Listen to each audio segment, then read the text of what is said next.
Саламатсыздар ма, құрметті әріптестер? Мен Жамбыл облысы Шу ауданы Төле би ауылы Сәду Шәкіров атындағы орта мектептің ағылшын пәні мұғалімі Бекбай Әйгерім боламын. Бүгінгі менің алып отырған тақырыбым жаңа технологиялар арқылы ағылшын тілін емін-еркін үйрету және басқаға бөлісу.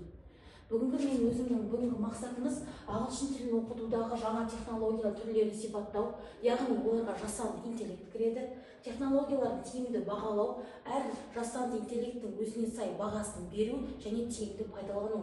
Студенттер мен оқушыларға ұсыныстар әзірлеу, болашақтағы даму перспективаларын талдау, яғни болашаққа қажетті деген жаңа технологияны ойлап шығару.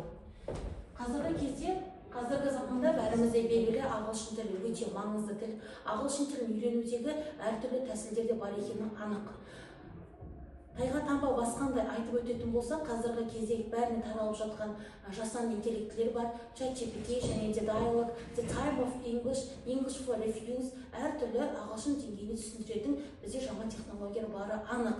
Бірақ осы жасанды интеллектілер қазіргі уақытта дұрыс қолданып жатырмыз ба деген сұрақ менің ойымды мазалағаны айқын.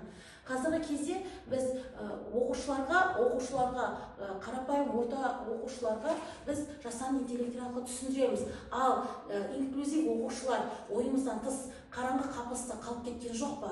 Біз осы инклюзив оқушылар, ерекше білімді қажет ететін оқушыларға дұрыс білім беріп жүрміз бе деген сұрақты қолдана отырып, мен осы жобамды жасап шығардым.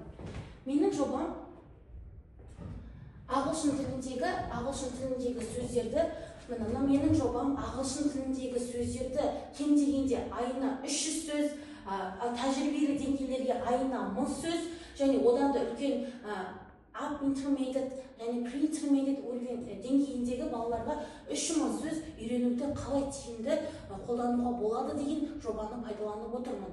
Бұл жоба Қазақстанда бірінші рет ағылшын тілінде шығарып отырмын. Өзім осыны қолға алып шығарған болатынмын. Бұл жобаны кез келген сіздер өздерің ұялы телефондарыңыздан Play Market сол байланыстар арқылы осы жобаны өздеріңізге сақтап ала аласыздар. Бұл жоба не үйретеді? Бұл жобада тек қана инклюзив оқушылар ғана емес, деңгейі жоғары дарынды балаларға және білімі қанағаттанарлық оқушыларға да осы жобаны қолдана аласыздар. Міне 300 сөзді инклюзив оқушылар қолдана алады. Демек 300 сөзді инклюзив ерекше білімді қажет ететін балалар айына 300 сөзді осы жоба арқылы емін-еркін үйрене алады. Бұл жерде барлығы қазақ тілінде сөздер бар, қазақ тілінде ережелер бар. Егер бала сыныпта, мысалы, мектепте ол бала ережені дұрыс түсінбесе, үйіне барып осы программаны қолдана арқылы өзінің өткен сабақтарын қайталай алады.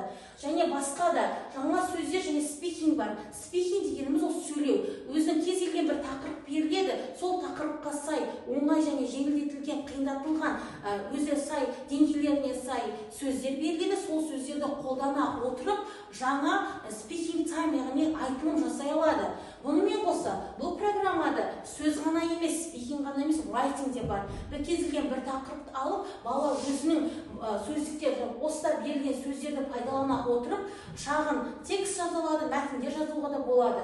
Және соңғысы reading бар. Readingде әр баланың өзінің деңгейіне сай, инклюзив оқушыға бөлек, білім дарынды балаларға бөлек, және орта қанағаттанарлық бағадағы балаларға бөлек әртүрлі мәтіндер беріледі. Сол мәтіндерді оқи арқылы балалар түсінгендерін осы программаға жазып, бұрыстығын анықтай алады.